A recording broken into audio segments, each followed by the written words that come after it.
Alhamdulillahilladzi hadana li hadza wa ma kunna linahtadiya laula an hadana Allah. Asyhadu an la ilaha illallah wahdahu la syarika lahu wa asyhadu anna sayyidana Muhammadan abduhu wa rasuluhu la nabiyya ba'd. Allahumma shalli wa sallim ala sayyidina Muhammad wa ala alihi wa sahbihi ajma'in, amma ba'd. Rabbi shrah li sadri wa yassir li amri wa hlul min lisani yafqahu qawli. Segenap pengurus masjid Nurul Ittihad yang saya muliakan dan saya hormati, para guru, para orang tua kami yang saya hormati, serta seluruh jamaah, mudah-mudahan senantiasa dalam sehat walafiat. Tak terasa kita sudah memasuki tahun baru Muharram 1445 Hijriah. Mudah-mudahan memasuki tahun-tahun mendatang Allah senantiasa memberikan kekuatan kepada kita, kekuatan fisik, kekuatan iman dalam melanjutkan kehidupan kita. Amin ya rabbal alamin. Jamaah sekalian, pada pertemuan sebelumnya kita membahas tentang sholat berjamaah ya. Hukum disyariatkannya, hikmahnya dan seterusnya. Pertemuan kali ini kita akan membicarakan tentang as-sifatul mustahabbah lil imam. Sifat-sifat yang disunahkan, yang dianjurkan bagi seorang imam, ya, imam dalam sholat, teman sekalian. Sebagai dari kita mungkin sudah tahu tentang syarat-syarat imam yang diberlakukan kepada seorang untuk dijadikan imam dalam satu kegiatan sholat berjamaah. Kemarin sudah disebutkan bahwa suatu jamaah memiliki 20 derajat atau dalam riwayat lain 20 derajat daripada sholat individu atau sholat munfarid sendirian. Yang pertama dari sekalian, seorang imam itu kriterianya, sifat-sifatnya di antara yang pertama adalah taqdimul afqahi wal aqra'i, mendahulukan kefakihannya dan bacaannya. Ya. Jadi ketika ada pertanyaan mana yang lebih dulu, ada orang bacaannya bagus tapi kedengaran dia lebih faqih, gitu ya, lebih pandai dalam urusan agamanya. Di sini ada keterangan jamaah sekalian, yuqaddimu fil imamah al-aksar fiqhan, didahulukan keimaman lebih banyak itu soal kefaqihannya. Fa yuqaddimu ala al-aqra, ya, baru disajikan orang yang lebih mahal, lebih baik bacaannya. Li'anna al-hajat ila fiqhana, kebutuhan kepada kefaqihan itu ketika dalam pelaksanaan sholat itu lebih penting dari soal bacaan. Nah, ini ada keterangan jemaah sekalian, ketika Nabi Muhammad SAW menyajikan Abu Bakar, ya, Abu Bakar Siddiq, ya, daripada yang lainnya, walaupun di sekeliling sahabatnya ada bacaan lebih bagus. Bahkan disebutkan di sini wajamal Quran kamilan, Quran udah kumpul tuh, ya, dalam sosoknya. Siapa di antaranya? Zaid bin Sabit, kemudian Ubay bin Ka'ab, dia ahli bacaan, ya. Kemudian ada Mu'az bin Jabal, sahabat-sahabat Nabi ini, ya. Kemudian ada banyak sahabat lain, Abi Yazid, ya, seluruhnya dari kelompok Al-Ansar, yaitu dari kelompok Madinah, ya. Sebagaimana diriwayatkan dalam riwayat Imam Bukhari, mereka baca bagus-bagus teman sekalian. Tapi Nabi Muhammad menyodorkan, mengajukan Abu Bakar. Di samping memang satu Abu Bakar, ya, kesediaan sebagai sahabat, kemudian memperjuangkannya dalam menegakkan Islam, gitu ya. Dan memang kefakihannya pun Abu Bakar di atas mereka semua, ya, mas sekalian. Kemudian sholat juga membutuhkan tentang bacaan dan kefakihannya, sehingga ketika didahulukan kefakihannya, jamaah sekalian, itu dalam pengertian bahwa kata Rasulullah ini, walaupun ada hadis yang lain mengatakan idza kanu salasatun, apabila ada 3 orang, falyu'ammahum ahadun, maka hendaklah satu menjadi pemimpin, maksudnya jadi imam ya. Wa ahaqqahum, dan lebih berhak bagi mereka yang bertiga itu bil imamati, dengan keimamannya, aqrahum, bacaannya gitu ya. Memang ada hadis ini ya mas kalian ya. Tapi dari contoh Nabi Muhammad pun, Nabi Muhammad mengedepankan kefaqihannya, kealimannya gitu ya mas kalian. Wa bayyana Syafi'i, sebagaimana Imam Syafi'i menjelaskannya, anna sahabata wa sadrul awal, wa sahabat-sahabat di masa awal-awal Islam ya, kanu yatafaqqahuna ma'al qiraah. Mereka ya, mereka juga faqih ya, alim dalam urusan bacaan. Di awal-awal permulaan Islam yang disebut dengan apa? As-sabiqunal awwalun. Wala yujad, tidak ditemukan qari, orang yang bagus bacaannya, illa wa huwa faqih, kecuali ia disebut sebagai seorang yang faqih ya mas sekalian. Berkata Ibnu Mas'ud dalam satu ungkapannya, ma kunna nujawizu 10 ayat hatta na'rifu amra. Kami mengetahui 10 ayat, kami juga mengetahui istilahnya urusannya, maksudnya hal perintahnya, wa nahya, larangannya, wa ahkamha, dan hukum-hukumnya. Itu para sahabat begitu ya mas kalian. Satu ayat secara detail 10 ayat aja, para sahabat sudah mengetahui beberapa uraiannya, baik masalah perintahnya, larangannya maupun hukum-hukumnya ya mas kalian. Jadi disebutkan yang disebut dengan aqra adalah al-afqahu bil Quran, yang lebih faqih masalah bacaan Quran. Ya. Kemudian fa idza stawu fi fiqhil Quran, adapun apabila sama dalam kefaqihannya dalam Quran, fa yuqaddimul afqah, maka yang disajikan yang lebih paham lagi as-sunnah, sunnahnya, ajaran Nabi. Ya, sehingga pengertian aqra di sini bukan dalam sekedar hal bacaannya saja ya mas kalian, tapi kefaqihannya yang berkaitan dengan hukum-hukum perintah, larangan ya, yang ada dalam Al-Quran. Jadi aqra sebagian mengatakan artinya afqah, juga lebih paham gitu ya mas kalian.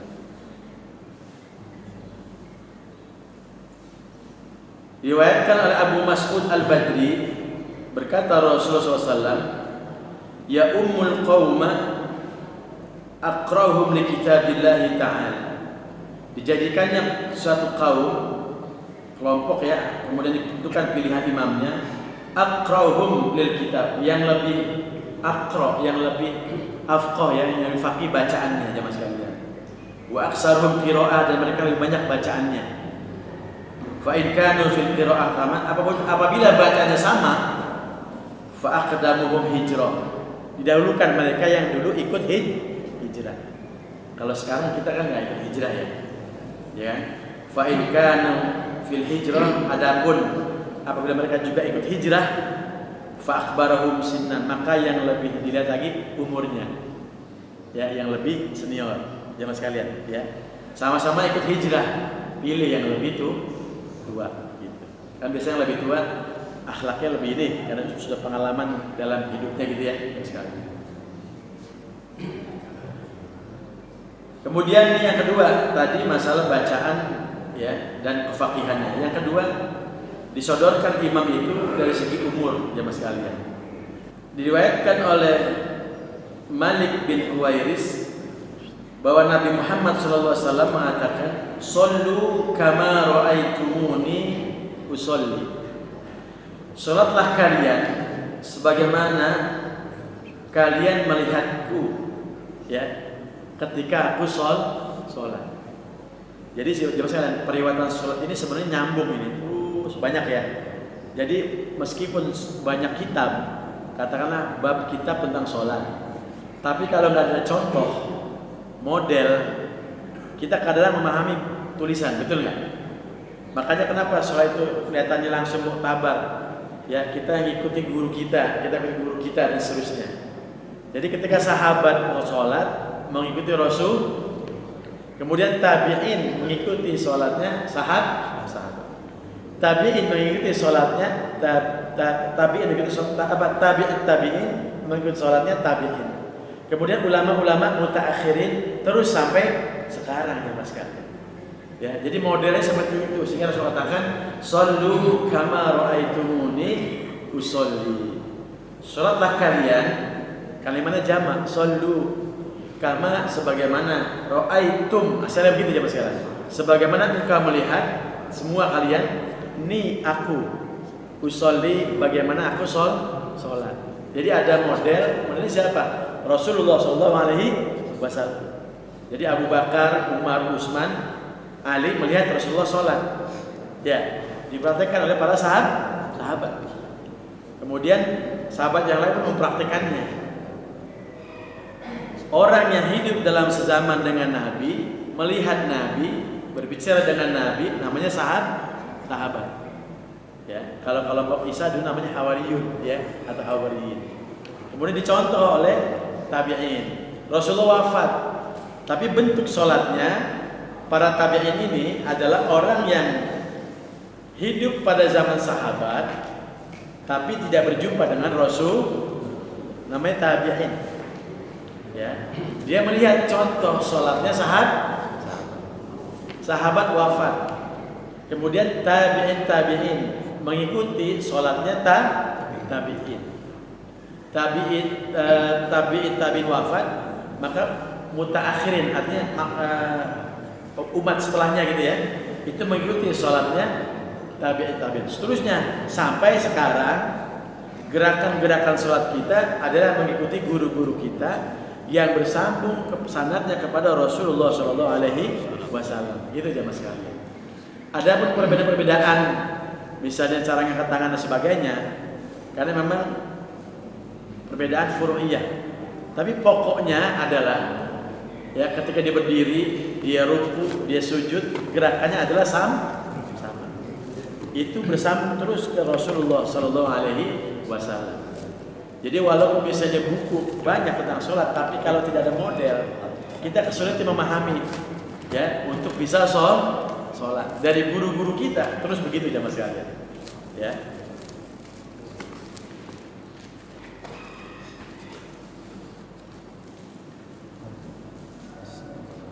Yang kedua jamaah sekalian, at-taqdim bin nasab wasyaraf.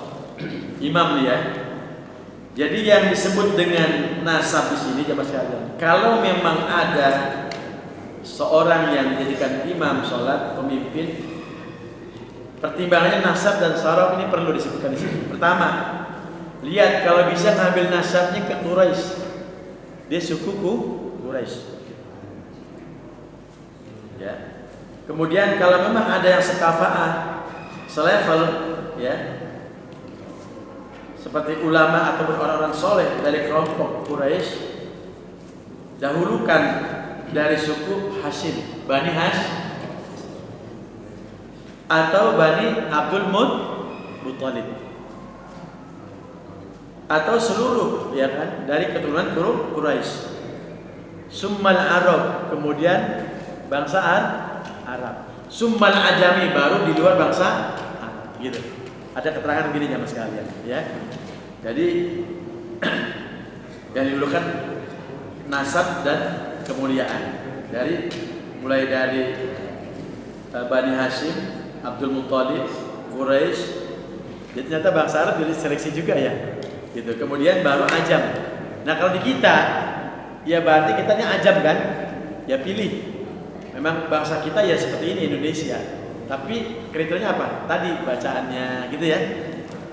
Kemudian faqihnya, kemudian usianya gitu jamaah sekalian.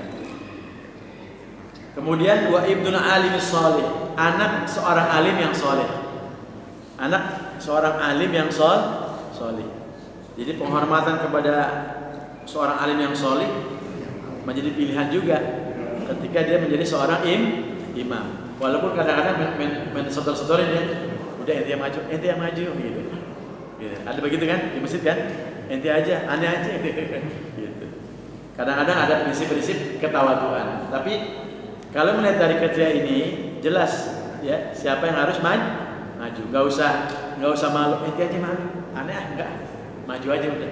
Kalau memang memang masyarakat menginginkannya, menyetujuinya jamaah sekalian. Karena seorang imam juga harus mendapatkan ridho nih dari makmum atau jamaah sekitar. Ya, misalnya Masjid Al-Nur Ittihad menentukan imam A. Ini jamaah harus ridho. Jangan sampai ketika misalnya imam, ya dia imamnya, gitu ya. Misalnya gitu ya. Misalnya ada kriteria misalnya bacanya kurang fasih atau bisa ada ABCD, akhlaknya misal kurang. Jadi jangan sampai imam menjadi bahan istilahnya ketidakridhoan atau kalau bahasa Betawinya jadi bahan kerutuan. Ya, gitu.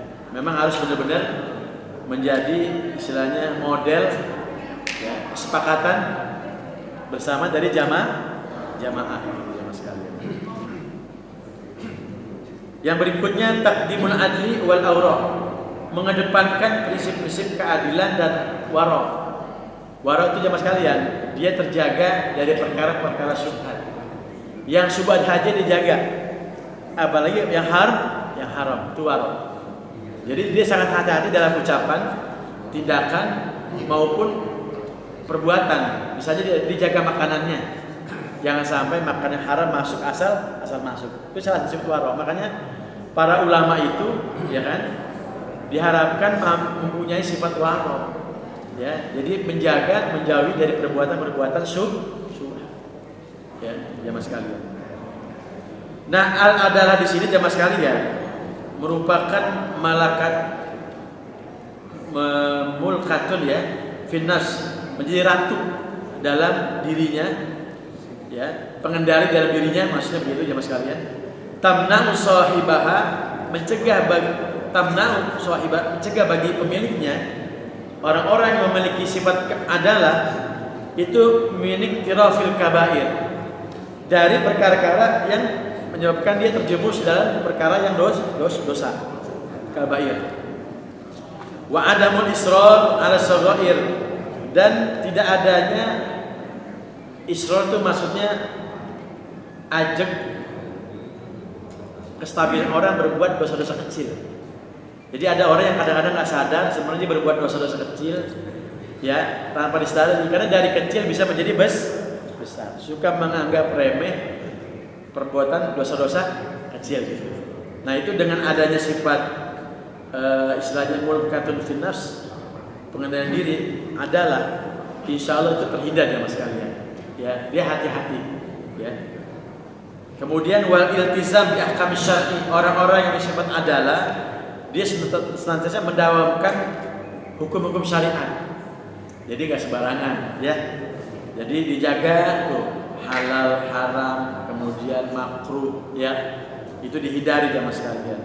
Wa hiya syartun liqabulis syahadah, karena ini menjadi syarat diterimanya kesaksian dia sebagai seorang imam, jamaah sekalian. Ya. Jangan sampai nanti seorang imam itu kana fasiqon, orang yang fasik. Fasik itu artinya gini ya misalnya, kalau dalam lingkungan orang baik dia baik, gitu ya. Tapi gini orang dalam lingkungan yang orang buruk dia buruk begitu. Artinya apa istilahnya STNJ ya? Sholat terus, maksiat jalan. Jadi repot begini nih. Kalau STNJ yang di warung sih enak gitu, badan sehat. Susu telur madu jahe. Tapi kalau STNJ dalam kaitan dengan akhlak repot lah tuh.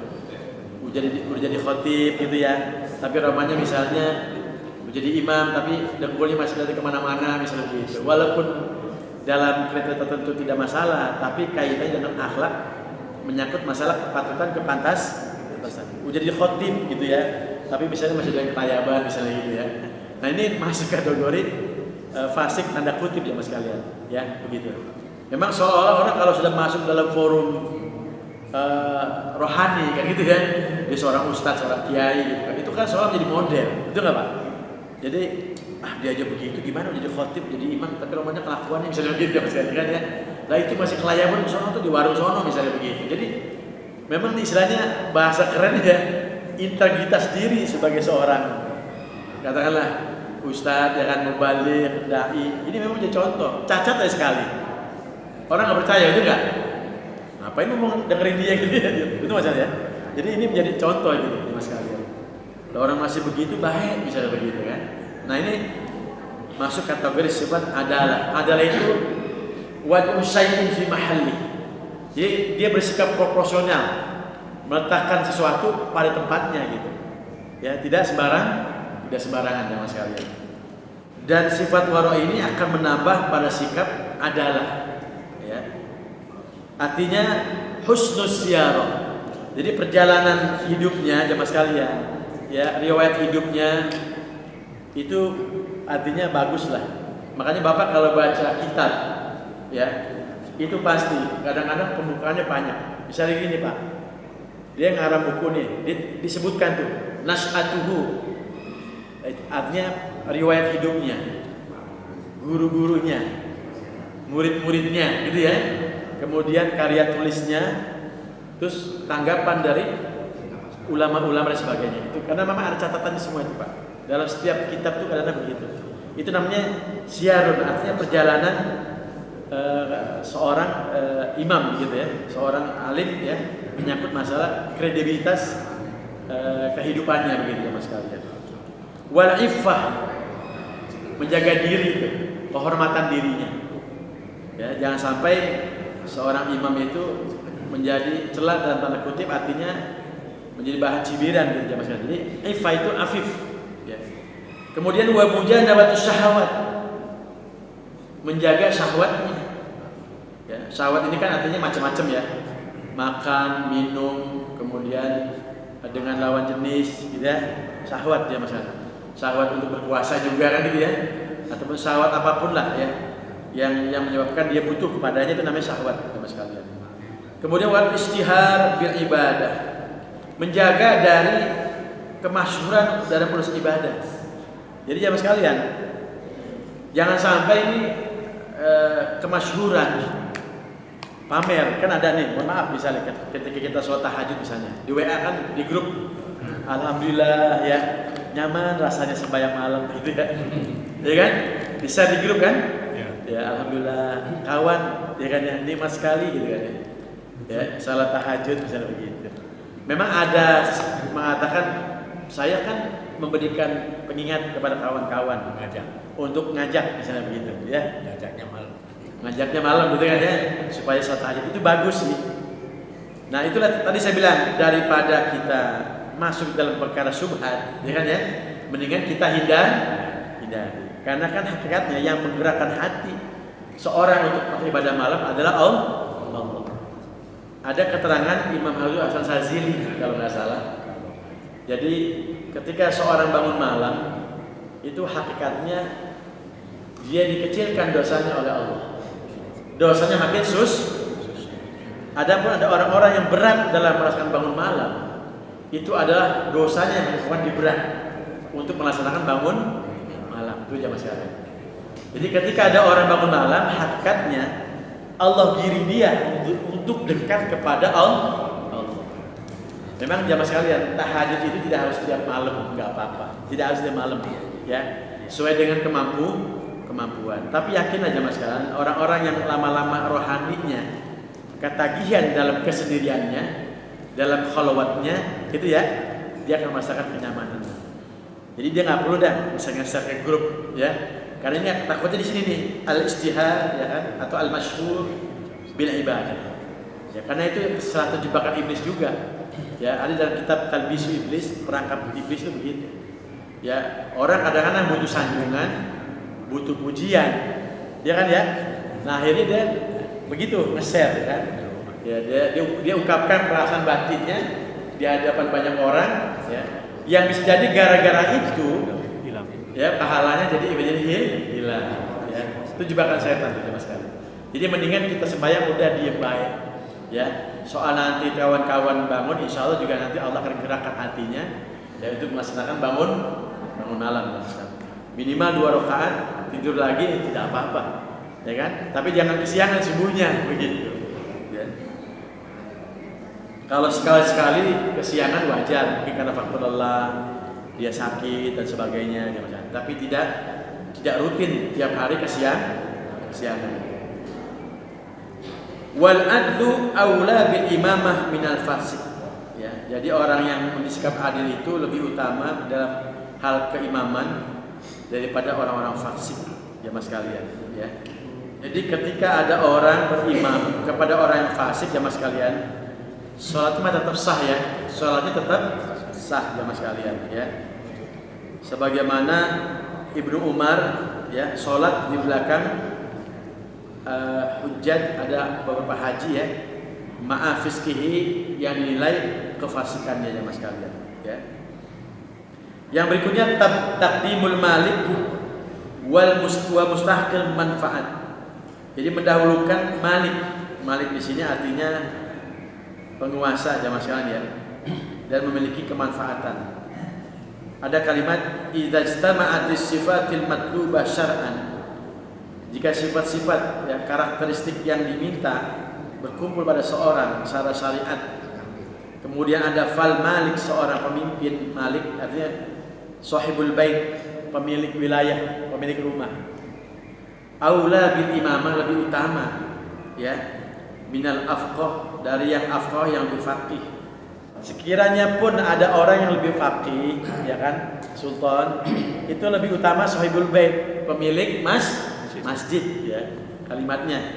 Aula bil imamah, lebih layak menjadi imam, gitu ya.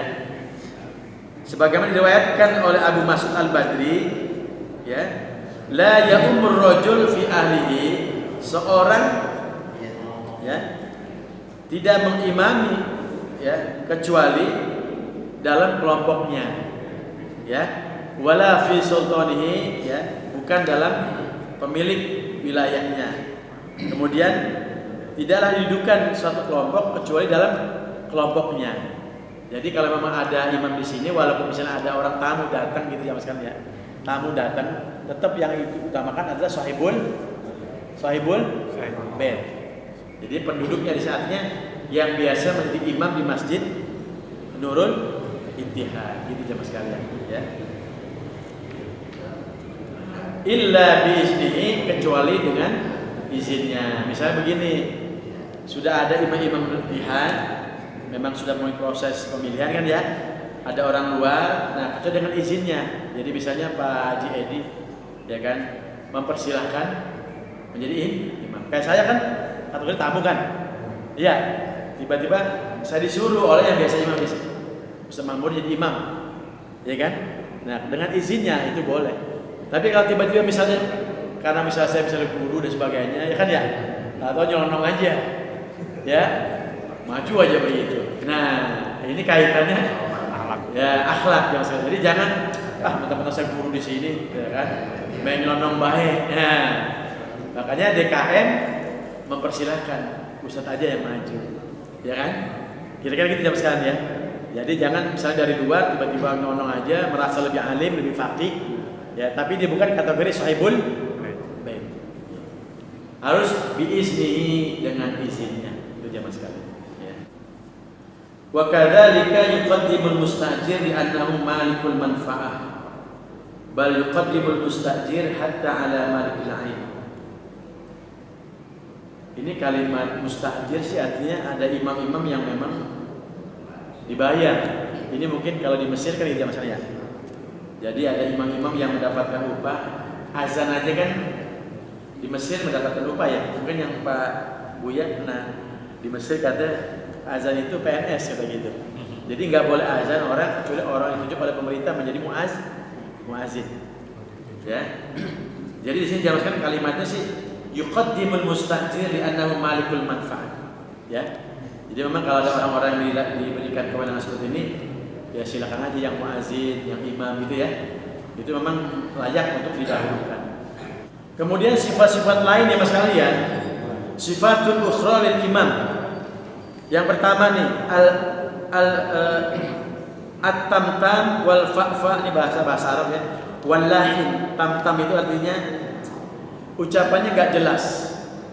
Jadi kalau bisa pilih imam yang ucapannya wal fa itu bahasa Arabnya artinya gagap. Jangan dipilih imam yang gagap. Ya, wallahin, lahin itu banyak ketuker. Jadi tata bahasanya ketuker. Ya. Jadi jangan sampai satu tidak jelas, tamtam bahasa Arabnya, kemudian wal fa gagap, kemudian wallahin. Tata bahasanya agak rancu. Ya, karena ini kecenderungannya bisa merubah makna. Ya. Jadi yukrahu ayyusalliya khalfat tamtam, makruh ya orang sholat di belakang imam yang imamnya tamtam, yaitu bacanya nggak jelas. Mohon maaf, misalnya orang-orang yang giginya habis, ya kempos, kempos ya, Allahu Akbar, pasti urutnya nggak jelas. Jadi ibarat orang berkumur pak, gitu ya, karena giginya nggak ada. Walaupun bisa jadi awalnya memang dibacanya bagus ya, tapi karena faktor usia dan sebagainya ya, sehingga bacaannya itu tidak jelas sama sekalian. Sehingga kecenderungannya yukariru, jadi ada pengulangan-pengulangan. Wa ta'saru biha, jadi ada kesulitan dalam mengucapkan lafaz. Misalnya kalimat ha dengan ha, alif dengan ain, dal dengan dot. Ya, waladdallin misalnya gitu, ya kan? Itu kan beda tuh ya.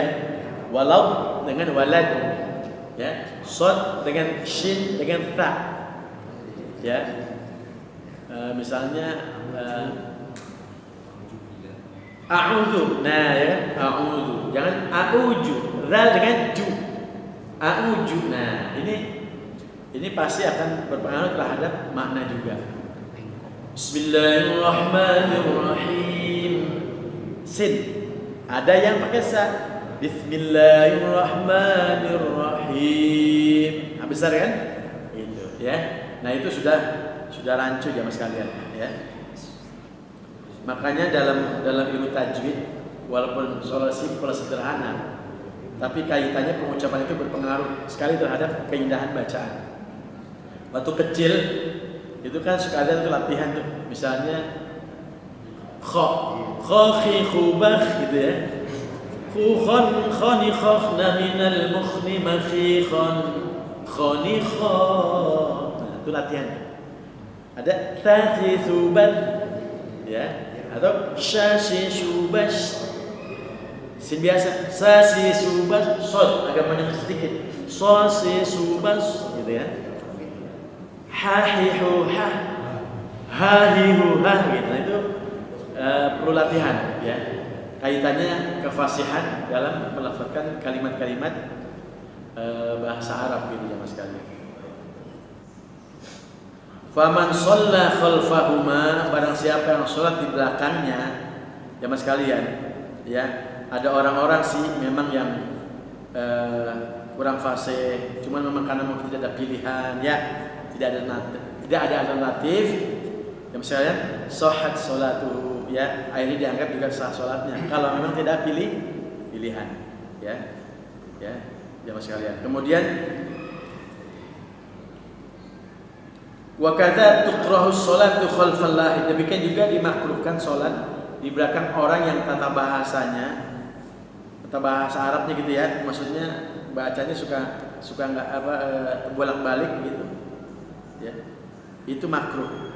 La yughayyir makna, selama dia tidak mengubah makna ya, seperti ya mengucapkan lillah, dibaca apa lillah, lillah gitu, ada nggak begitu? Seharusnya kan tarkik ya, lillah, dibaca dhamma ya, lillah gitu ya gitu. Jadi mungkin bapak-bapak pernah dengar sekali begitu kan ya. Nah itu tidak mengubah makna, cuma sarluhun lahan itu jadi istilahnya nggak benar gitu ya, tapi dimakruhkan tuh jamaah sekalian ya.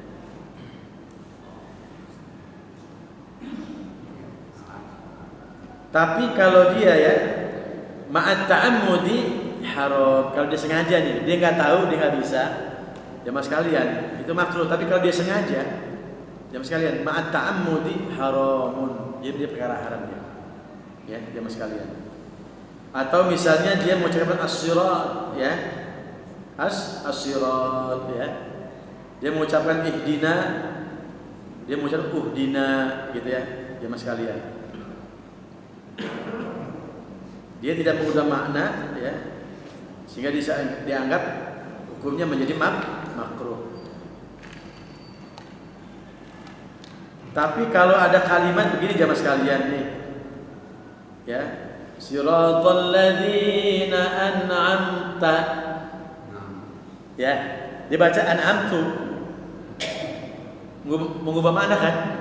Seharusnya menganggap kita Allah yang memberikan an'amta nikmat, ya. Ini aku memberikan nikmat, ya. Jadi bidom minta, ya. Nah ini fatu betil, ya, maka batalah sholat yang orang yang sholatnya imamnya tuh, tapi yang makmumnya menjadi tidak batal. Jamaah sekalian. Jadi memang kaitan dengan makna ini bahaya juga.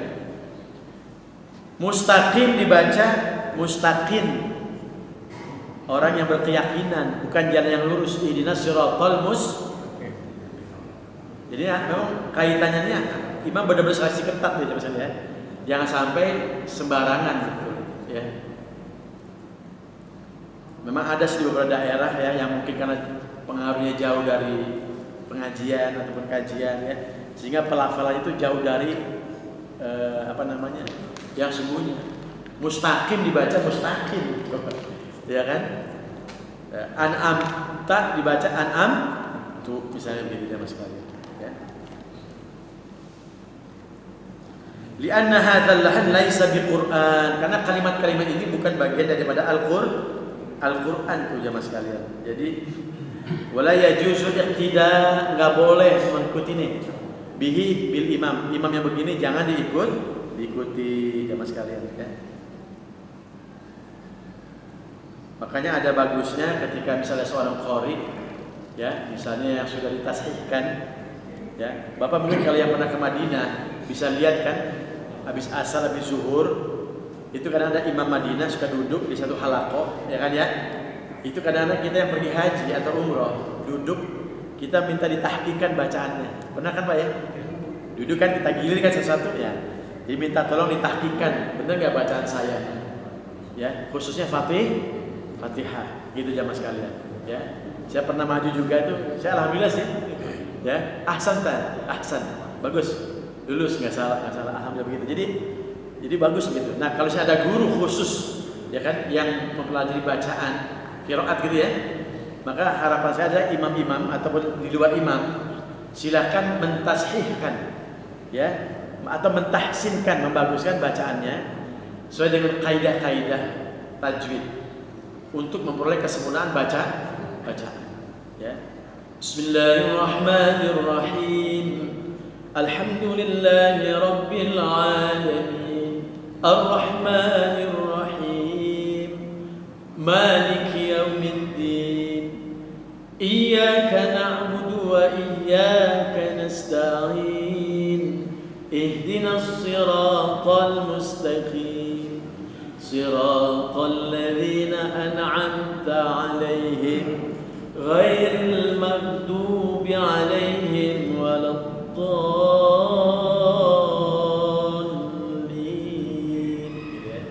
Jadi kefasihan atau zauknya, rasa ini muncul, insya Allah akan menambah kenikmatan dalam ibadah, kekhusyuan dalam ibadah.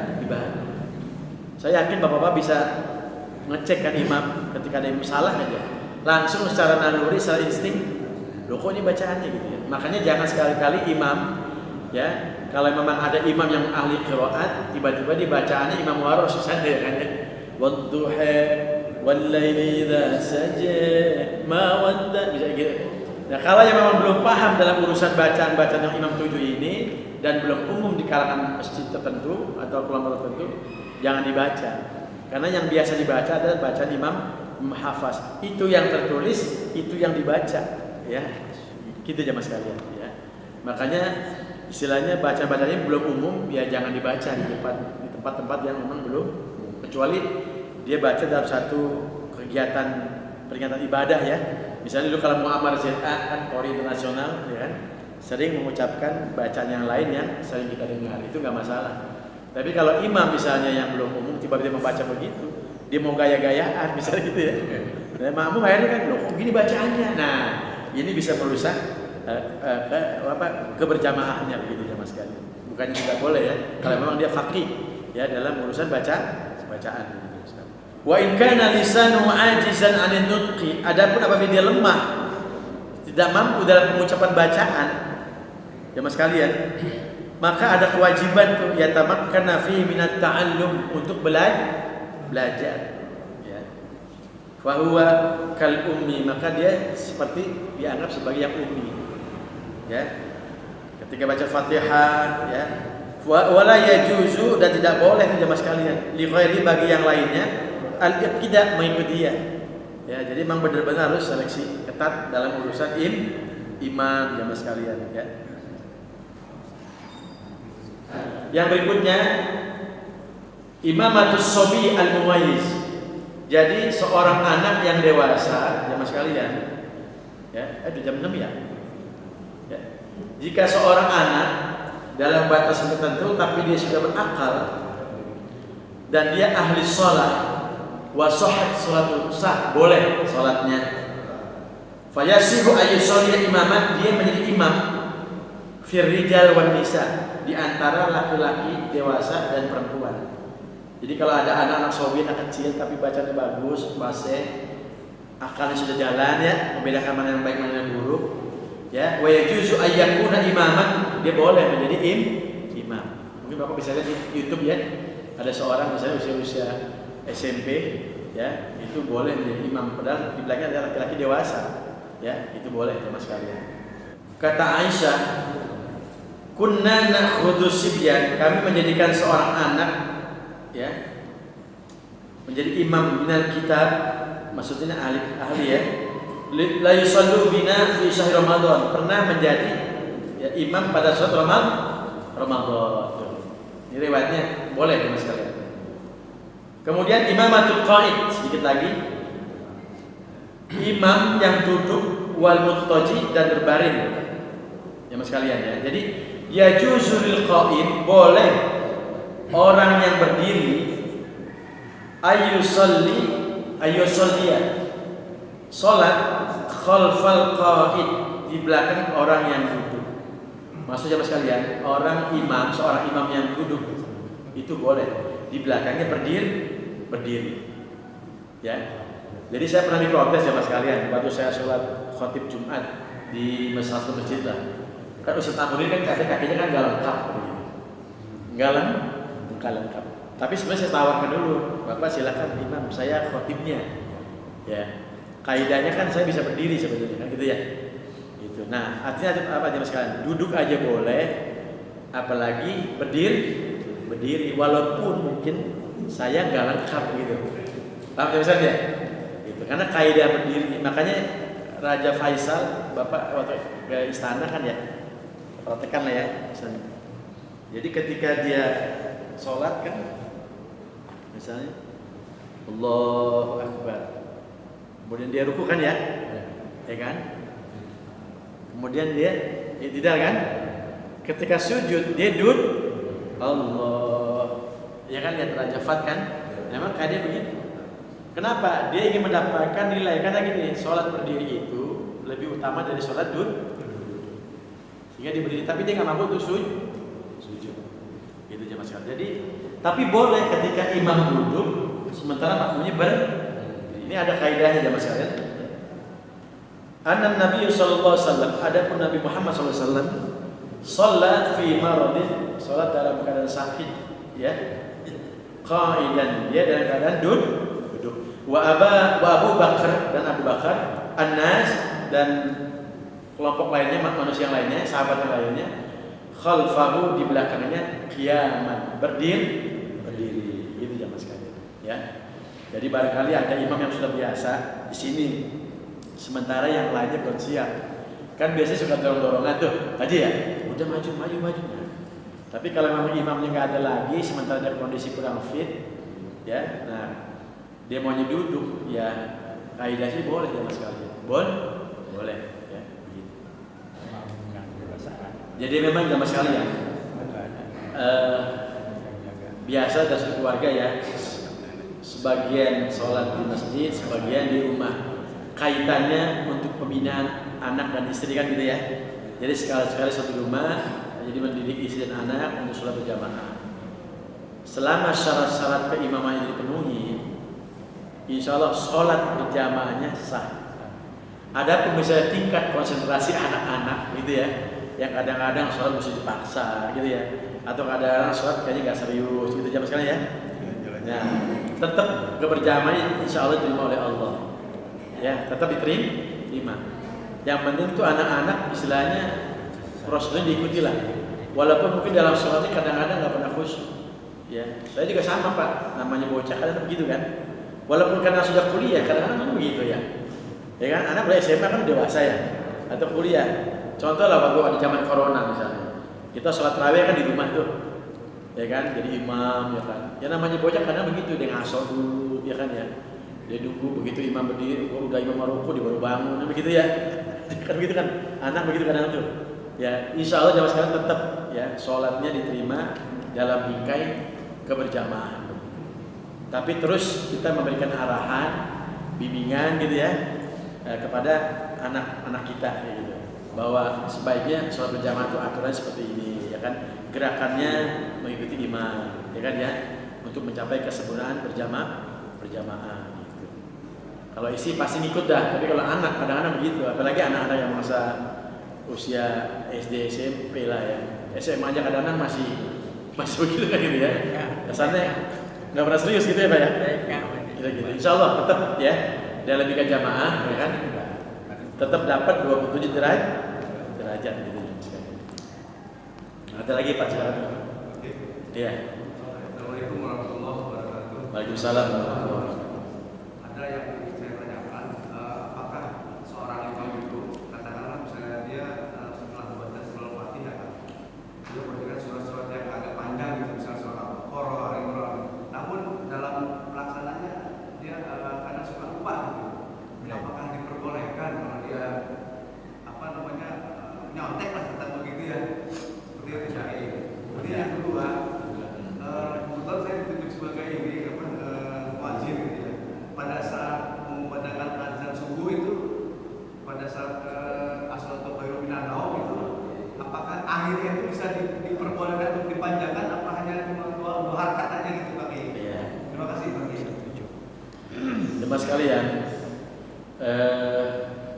faqra'ul Qur'an ma tayassara min.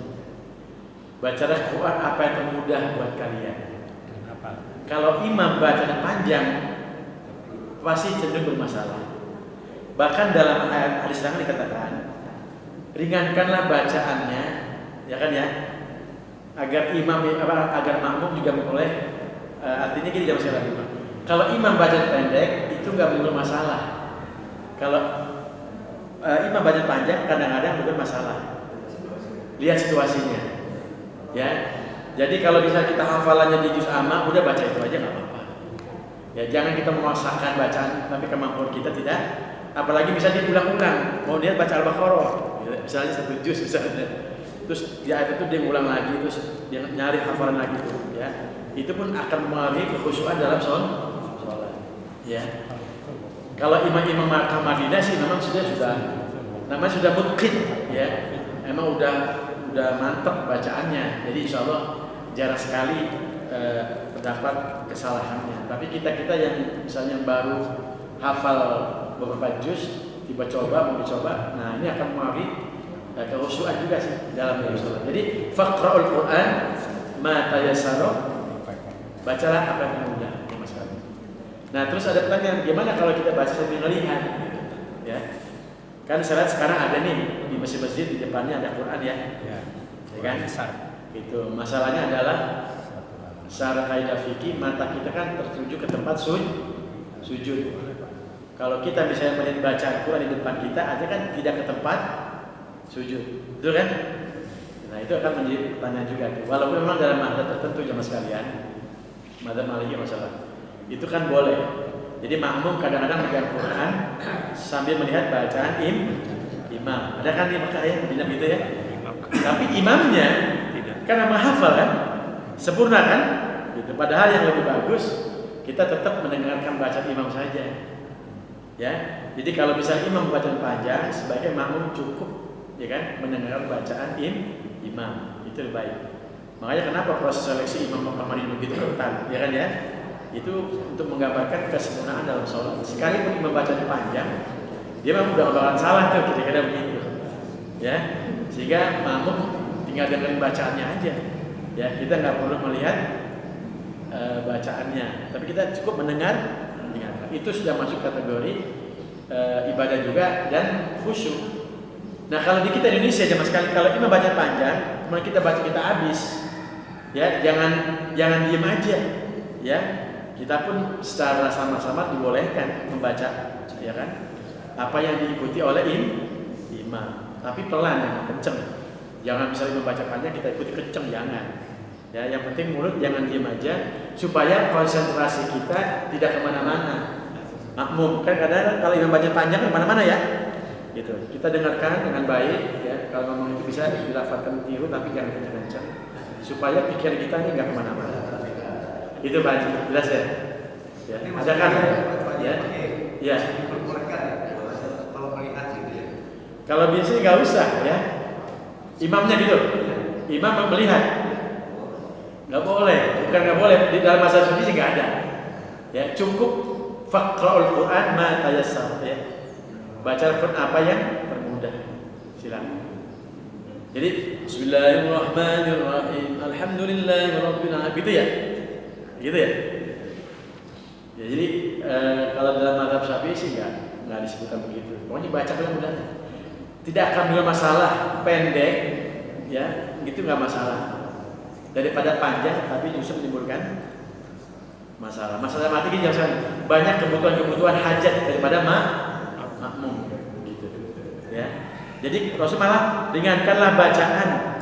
Ya, Rasulullah malah menyuruh ringankan bacaan karena makmum itu banyak hajat. Lihat dalam tayangan penceramah yang lain seperti Gus Baha mengatakan begitu. Jadi ringankan bacaan dalam rangka yang meringankan khawatir hajat daripada makmum. Termasuk ketika Nabi Muhammad sholat ada tangisan bayi kan ya, Nabi mempercepat bacaan, ya, sehingga khawatir bayi dalam kondisi jatuh ataupun ada sesuatu ya menimpa bayi tersebut begitu jangan sekali. Jelas ya Pak Haji ya. Jadi kalau bisa baca apa yang sesuai dengan kemampuan, jangan kita nggak mampu banyak hafalan tapi memaksakan diri, atau bahkan yang lebih bahaya adalah apa? Ria, ya. Ria ingin dibilang bacanya panjang, kemudian bacanya bagus, tapi semata-mata ingin mendapatkan pujian. Lebih baik singkat, ya, tapi nilai-nilai kekhusyuannya didapatkan gitu yang sebenarnya. Jelas ya? Jadi faqra'ul Qur'an ma tayassar, ya. Jadi apa yang baca apa yang mudah. Masalah azan tadi. Azan? Oh ya, as-salatu khairum minan naum. Boleh Mas sekalian. Dia bukan Quran, ya, bukan Quran. Ya, seperti min khauf, ya, wa amanahum min khauf, gitu ya. Jadi kalau ada misalnya keterangan kalau naumnya dibaca panjang-panjang nanti orang tidurnya pulas gitu. Itu kan candaan sebenarnya. Candaan. Habis sholatnya as-salatu khairum minan naum. Naumnya jangan dibaca panjang. Nanti orang tidurnya pulas. Itu sebenarnya mau balik ke bercanda. Ya, gara-gara naumnya baca panjang tidurnya pulas. Dengan keindahan juga sih. As-salatu khairum minan naum. Jangan minan naum ya. Naum mudah kan dia. As-salatu khairum minan naum. Boleh. Ya, boleh. Karena dia bukan bagian dari Quran. Ya seperti sholawat kan. Ya kan? Seperti sallallahu ala Muhammad sallallahu ala gitu ya. Muhammad wa ala Muhammad ya. Masya Allah kan ya. Enak kan begitu. Jadi boleh Pak Haji ya. Tapi Pak Haji suaranya bagus tadi itu azannya. Ya, empuk suaranya kan ya. Jadi baik muadzin maupun imam itu ya memang zaman sekarang kalau bisa diseleksi dipilih, ya kan ya. Misalnya apalagi ini masjid besar, ya, menyangkut kefasihan dan sebagainya, sehingga yang dengar enak, yang menjadi makmum menjadi nyaman, begitu zaman sekarang. Jelas ya. Dan ini menjadi keseharian kita kan. Cukup ya? Oke, satu. Satu. Kalau misalkan sedang ngaji nih menjelang azan, terus ada jamaah datang ke masjid mau pada sholat, apa kita harus berhenti mengaji? Gimana? Misalkan saya sedang sholat, sedang ngaji nih, Iya. menjelang azan, terus ada jamaah mau masuk masjid, mau sholat sunnah, mau zikir, apa kita harus berhenti ngaji? Enggak. Tidak haram ya, tidak haram. Enggak. Jadi gitu kan. Jadi gini, ketika saya ngaji ya, orang mau sholat qabliyah, tahiyat ya. Tahiyat. Ya sholat aja. Yang ngaji kayaknya ngajak kan, supaya bangun. Kalau ada pertanyaan, nanti akan menunggu orang sholat, berarti sholatnya nggak khusyuk. Ada sahabat Nabi ketombak jamaah sekalian, lagi sholat ditombak, dia nggak merasakan sakit, ya, saking khusyuknya. Masa gara-gara ada kalimat Quran dia terganggu dengan Qurannya gitu loh. Paham ya? Gitu. Jadi makanya ada kaitannya kan dulu zaman dulu nih, maaf ya. Ini kalau zaman dulu nih, habis azan, ini kan kalau di masjid kampung ya, surau gitu atau tajuk atau musola, kan suka selawatan tuh habis azan. Saya Rabbana ya Rabbana sambil nunggu jam yang lain kan, ya kan? Nah itu kan kaitannya istighfar, ada selawatan, itu doa juga sama sebenarnya. Jadi kalau ada orang sebagian mengangkat tangan berdoa di antara azan dan qomat, ya, tapi ada orang selawat, dia sama juga tuh dapat pahala. Kenapa? Sekali selawat dapat 10. Jadi walaupun dia nggak angkat tangan, tapi dia berselawat, dapat juga. Nah ketika ada orang ngaji, tiba-tiba orang sembahyang sholat, ya sembahyang aja, ngaji juga nggak apa-apa. Bukan berarti yang ngaji dosa. Yang nggak boleh mungkin gini, 1 jam sebelum subuh dia udah ngaji. Kenapa mengganggu orang, ya kan? Yang bagus tuh 15 menit ataupun 10 menit sebelum subuh dia ngaji gitu. Jangan bisa gini jam sekalian. Subuh bisa aja jam 4 sekian ya. Di jam 2 udah ngaji. Jam 2. Ya kan? Jam 3 udah ngaji misalnya gitu ya. Nah, ini kan beda lah, ya kan tidak? Jangan seperti itu, ya kan? Kecuali boleh dipanggil dengan kalimat as-shalah gitu. Tapi kalau misalnya sekedar 15 menit 10 menit itu masih oke lah. Mengingatkan bahwa sebentar lagi akan masuk waktu subuh. Begitu kan sekarang. Jadi jangan merasa terganggu orang ngaji. Ya. Tahiyat sholat aja udah. Orang yang khusyuk nggak terganggu dengan kalamul. Kecuali kalau ngobrol-ngobrol ya. Kalau ngobrol nggak boleh ya. Nah, ngobrol nggak boleh. Jadi datang nih, ngobrol kan, apalagi urusan dunia. Ngobrolin yang ngaji. Jadi kapan nih orderan tanah misalnya gitu. Ya kan, nah itu nggak boleh. Kecuali bisa nanya kabar sekedar nggak apa-apa misalnya. Bapak anu sakit ya, nah itu sedikit boleh lah. Tapi jangan sampai berkelanjutan karena orang satu sedang intikaf, yang satu duduk, yang satu zikir, yang satu baca Quran, gitu ya. Nah, kayak gitu-gitulah. Nah, jangan sampai mengganggu yang lainnya. Gitu, yang satu sedang sholat tahiyatul masjid. Ya. Jadi jangan merasa terganggu dengan bacaan Quran. Nah, nanti ada etika ya. Bisa lagi jam kalau sudah dikomatkan, tidak ada sholat sunnah. Misalnya begini, bapak ini lagi sholat baru 1 rakaat, udah qomat. Itu dalam keterangan Pak, itu walaupun 1 rakaat, 1 rakaat lagi itu boleh dibatalkan. Nah, cuman kan kita di Indonesia ada etika kan, sebelum qomat dia tidak dulu tangan kanan, ya kan ya? Nah, kiri, ya kan? Takut tersinggung kan? Baru sholat, nah begitu. Tapi sebenarnya secara kaidah, ketika 1 rakaat misalnya sudah sholat, tiba-tiba si muadzin nggak lihat qomat, itu kalau dibatalkan tuh dibolehkan, ya begitu. Jangan marah, karena ada tuh, ya kan? Bang hormati saya lagi sholat qomat aja. Nah makanya, cuman kita kan orang Indonesia kan beda ya kan? Lihat dulu kanan kiri, ya kan? Oh sebentar, sedikit lagi, baru Nah, qomat, setelah qomat nggak boleh ada pembicaraan lain. Makruh ketika sudah qomat ada pengumuman. Ya, jamaah sekalian, udah qomat nih, ya kan? Nanti ada tahlil misalnya gitu ya. Nah, itu nggak boleh. Sudah qomat, sudah mau sholat, udah nggak ada omongan lain kecuali imam yang bicara, sawwu sufufakum fa inna taswiyatas subuh min tamamis. Rapikan, sebenarnya sih terjemahnya rapikan sholat, rapikan saf, ya kan ya? Karena rapikan saf kesempurnaan dari sholat. Atau cukup boleh kalimat sawwu sufufakum boleh. Ya, dalam bahasa Indonesia boleh nggak? Boleh bahasa Indonesia. Cuma kan karena kaitannya dengan ikut ucapan Nabi gitu ya, maka diucapkan dalam bahasa Arab. Jadi kalau bisa jangan ya setelah qomat ada pengumuman, jangan. Ya, kalau sebelum qomat masih dibolehkan. Tapi kalau bisa ya sebelum azan sudah ada pengumuman. Ya, yang bagus sebelum azan. Setelah azan udah nggak ada omongan apa-apa, ya sampai dididikannya sholat. Kecuali ada hal-hal yang urgent banget, misalnya ya ada berita apa. Tapi sebaiknya pengumuman itu sebelum azan. Sebelum azan makmumnya belum. Kenapa? Karena ketika azan dimulai, ya ketika azan dimulai, ini jamaah nih mengikuti apa yang diucapkan muazin.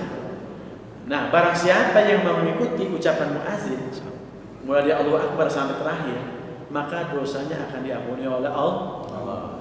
Jadi Pak, sebenarnya Bapak ketika ke masjid itu berapa kali lipat? Mulai dari ikuti muazin, tambah doa ya, Allahumma rabb hidayah, tambah ya, gitu.